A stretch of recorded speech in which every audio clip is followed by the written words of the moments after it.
এই দেখো বন্ধুরা, এইভাবে নানা করে 5-7 মিনিট লাগবে যেতে অফিসে। ঠিক আছে, এখানে হচ্ছে গভর্নমেন্ট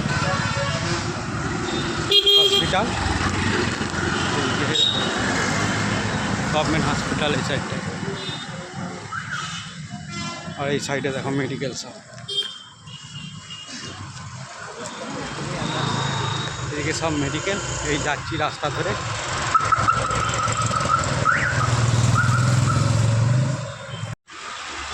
আরও দুজন যাচ্ছে আমাদের আরও দুজন সাথী এমব্রয়ডারিওয়ালা যাচ্ছে সামনে।